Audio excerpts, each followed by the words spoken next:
Welcome back to the online class, students. In today's class, we are going to discuss with multiple choice questions of excretory products and their elimination. And that first one, starter level in class exercise. So the first subtopic is excretion in animals is. First question. Uric acid is the principal nitrogenous waste in option 1, mammals and mollusks, whereas mammals are ureotelic. Mollusk also produces ammonia as an excretory product. Birds, it is uric acid, and lizards, it is uric acid. Third option, frog and cartilaginous fishes. Frog produce urea. Cartilaginous fishes produces urea. Fourth option, insects and bony fishes. Insect produce uric acid, whereas bony fishes produce ammonia as a excretory product. So here the question is about uric acid. So that is option 2, where birds and lizards excrete uric acid. So answer is second. Next question. In amoeba, ammonia is excreted by, first option, food vacuole. Second option, contractile vacuole. Third option, nucleus. Fourth option, all of these. So, food vacuole will store the food, whereas contractile vacuole helps in removal of excess of water and the waste. So, third is nucleus. So here the removal of the waste like ammonia is done by contractile vacuole. Option 2 is our answer. Next, major form of nitrogenous waste excreted by the animals is first option urea, second option ammonia, third option uric acid, and the fourth option all of the above. Okay, so most of the terrestrial animals excrete urea, and most of the aquatic animals excrete ammonia. Then the organism which is adapted to live in the dry conditions, so they will excrete uric acid. That is, so all the three are the major forms of excretory products in the animals. The answer is all of the above. Next question. Protonephridia or flame cells or solenocytes are the excretory structures in option 1, annelids, option 2, platyhelminthes and branchiostoma, option 3, cephalochordata. The typical example for cephalochordate is branchiostoma. So the fourth is all of the above. Okay, so where you can find the protonephridia, flame cells or solenocyte-like structures in all of these. The answer is fourth one. Next, glomerular hydrostatic pressure is present in, first option, glomerular capillaries. Second option, renal tubules. Third option, Bowman's capsule. Fourth option, Malpighian tubule. So the glomerular hydrostatic pressure is maintained in the renal tubules. Okay. Next question. Average quantity of urea excreted daily by humans per day is. Okay. The option 1, 10 to 15 grams. Option 2, 25 to 30 grams. Option 3, 40 to 45 grams. Option 4, 100 to 500 grams. The answer is, so a healthy human being will be excreting 25 to 30 grams of urea per day. Okay. Next subtopic, excretory system in man. Excretion is the removal of, first option, carbon dioxide only.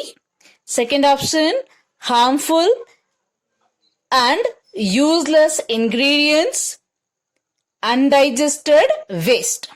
Third option, extra water. Fourth option, metabolic waste products. Okay, the excretion is a removal of metabolic waste. The fourth option is our answer. Coming to the next question. Each nephron has two parts, namely, each nephron has two parts, namely, first one, cortex and medulla, second one, Malpighian corpuscle and Henle's loop, then third one, Malpighian body and renal tubule, fourth one, glomerulus and renal tubule. So when you see the structure of nephron, it will have a Malpighian body, nothing but. So it is a Bowman's capsule containing the glomerulus. Together we call it as Malpighian body. So from this, the renal tubule arises. Ending in collecting duct. That is the structure of nephron. It consists of majorly two parts, which is that.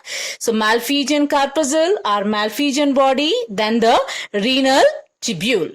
The answer is third one is our answer. Next question. Which of the following structures facilitates easy passage of small molecules to the lumen of Bowman's capsule? So the passage of small molecules to the lumen of Bowman's capsule. This C-shaped structure is a Bowman's capsule. So this is a lumen. So how this small particle will enter into the lumen of Bowman's capsule? First option, loop of the nephrons. Second option, peritubular capillaries. Third option, convoluted tubule. Fourth option, filtration membrane. So the loop of nephron means the Henle's loop. So peritubular capillaries, the efferent arteriole forms a network around the Henle's loop, and the renal tubule we call it as peritubular capillaries. The convoluted tubule, PCT and DCT. Then the fourth one is filtration membrane. So that is actually there are three filtration membranes, that is epithelium of blood vessel, basement membrane, and the inner layer of Bowman's capsule together form the filtration membrane. So from here, the filtration will be collected in the lumen of Bowman's capsule. That is, through the filtration membrane, the small particle will enter into the lumen of Bowman's capsule. Next question. Nephrons are associated with respiratory system, circulatory system, nervous system, excretory system. So they are the structural and functional unit of kidney, nothing but they are the part of excretory system. Next, main function of kidney is synthesis of urea, ultrafiltration, selective reabsorption. Fourth option, both second and third. So what is the answer here? So actually the synthesis of urea takes place in the liver. Ultrafiltration, selective reabsorption takes place in the kidney. So our answer is fourth one. Next question. Henle's loop is found in lungs, heart, kidney, liver. Henle's loop is a part of the nephron. It's nothing but nephron is found where? It is found inside the kidney, right? The structural and functional unit of kidneys are called as nephrons.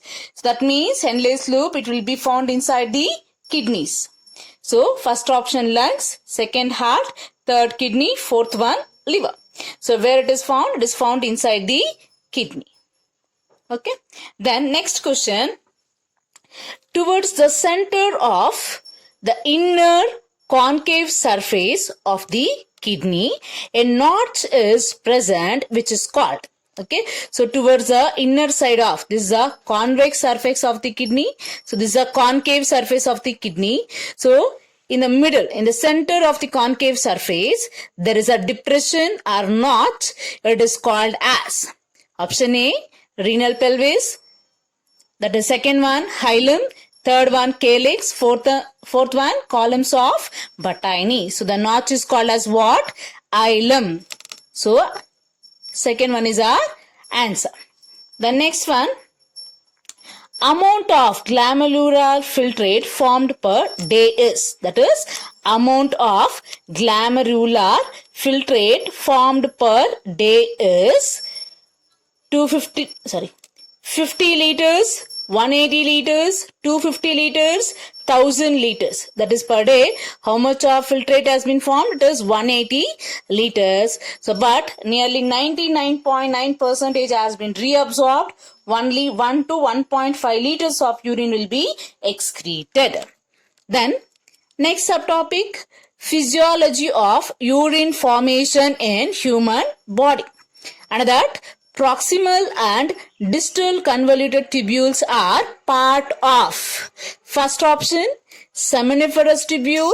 Second option, nephron. Third option, oviduct. So, fourth option, vas deferens. Okay. So, PCT. So, renal tubule has PCT, Henle's loop and DCT. So, these are the part of which one? Nephron. The answer is second one. Next. In the nephron, glomerulus is involved in. Okay. First option, filtration. Second option, reabsorption. Third one, secretion. All of the above. So, whereas reabsorption and secretion takes place in the renal tubule, only the filtration. So, hence the filtration is also called as glomerular filtration because the filtration of blood takes place in the glomerulus. So, answer is 1. Next question. Next question is ability of mammalian kidney for the production of concentrated urine is due to. Okay. First option, active transport. Second, passive transport. Third, counter current mechanism. Fourth one, diffusion. Okay. So we know that active transport means expenditure of energy. Passive transport means without the expenditure of energy, the molecules will move. So counter current mechanism means, so this actually involves Henle's loop and vasa recta. So Henle's loop and vasa recta. So where Henle's loop, this is a ascending limb. That's a descending limb. This is a ascending limb. So where for the vasa recta, so this will be the descending limb and this will be the ascending limb. Okay. So that means the proximities are in the opposite direction and the flow of filtrate as well as the blood also in the opposite direction. So here the filtrate move in this direction inside the Henle's loop, whereas in vasa recta, so the blood flow will be in the opposite direction. That is, counter current mechanism helps in the formation of concentrated urine. The option 3 is our answer. Next question, ornithine cycle operates in stomach, pancreas, liver, oral cavity. Ornithine cycle means, so conversion of ammonia into urea. So this will take place in the liver. Third one is the answer. Next, ammonia is converted into urea in heart, spleen, liver, brain. So it is in the liver. Next, ornithine cycle was discovered by option 1, Krebs only. Second, Hanslet only. Third one, Krebs and Hanslet. Fourth one, Calvin. So the answer is Krebs and Hanslet discovered ornithine cycle, that is formation of the urea from ammonia. Okay. Next question, the reabsorption of sodium and chloride occurs in the first option is ascending limb of Henle's loop, DCT and PCT. Next is descending limb of Henle's loop and DCT. Third one, DCT and Henle's loop. Fourth one, PCT and DCT. So the most of the reabsorption of sodium and chloride takes place in the ascending limb of Henle's. In case of DCT, conditional reabsorption of sodium takes place, and in the PCT, most of the reabsorption takes place in the PCT. The first one is the answer. 22nd question. Which of the following is a network of capillaries? It is glomerulus. Second one, Bowman's capsule. Third one, Malpighian body. Fourth one, ureter. So the network of renal arteries, okay, arterioles form into actually glomerulus. The answer is first one. Next question. Glomerulus filtrate contain blood plasma, nitrogenous waste, glucose, all of the above. So the answer is, it is all of the above. Without proteins, so it will contain all the contents like blood plasma, nitrogenous waste and glucose. Then the primary function of kidney is, first one, synthesis of urea, decomposition of urea, reabsorption of urea, elimination of urea. Synthesis takes place in the liver. So whereas elimination of urea is done by the kidneys. That is a major function of kidney. That is removal of nitrogenous waste like urea. Next, Malpighian tubules remove excretory matter from the oral cavity, alimentary canal, hemolymph, all of these. Okay. So whereas Malpighian tubules are the excretory structures in the insects. So where it removes the excretory products from the hemolymph, which is found in the body cavity. Next, regulation of kidney function.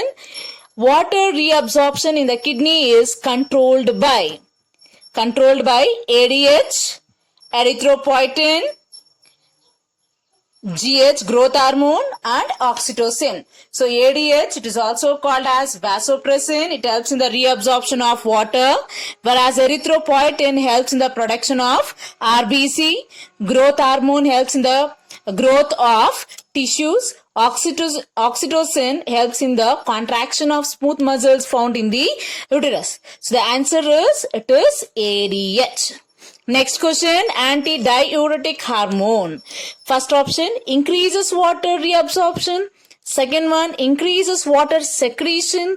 Third one, increases sodium reabsorption. Fourth one, decreases urea synthesis. So, antidiuretic hormone ADH function is to increase the reabsorption of water. First one is our answer.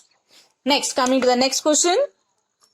Okay, when there is a decrease in blood pressure or blood volume in the afferent arteriole of the glomerulus, juxtaglomerular apparatus releases an enzyme. Okay, so when the blood pressure is low, in the juxtaglomerular cells produces which enzyme? First option, renin into the bloodstream, pepsin into the bloodstream, kinase into the bloodstream, invertase into the bloodstream. Okay, so it is renin, so which is released into the bloodstream. Later, which converts angiotensinogen in 1 into 2. Okay, next, which of the following hormone is secreted by the kidney? Erythropoietin, ANF, aldosterone, renin. The answer is erythropoietin, whereas ANF is from the heart, aldosterone from the adrenal glands, so renin is a enzyme. Okay, next, role of the other organs in excretion. Human skin also, that is mammalian skin, possess which gland for temperature regulation through the transpiration? First one, sweat glands, sebaceous glands, thymus glands, pituitary gland. So when the body temperature increases, our body produces sweat through the sweat gland and it regulates our body temperature. First option is our answer. Next, accessory excretory human organ is skin and liver. Option 2, skin. Option 3, skin, lungs, liver and intestine. Option 4, skin and lungs. Okay, so that is skin, lungs, liver, and even the intestine also helps as a accessory excretory organs. The third one is our answer. Next, disorders of excretory system in human beings, and that Occurrence of excess urea in the blood due to kidney failure is called as urochrome, uremia, urocotylism, ureotylism. So, presence of urea in the blood, we call it as uremia. Okay, which is a disorder. Next, in gout patient, high level of which of the following is found in the blood?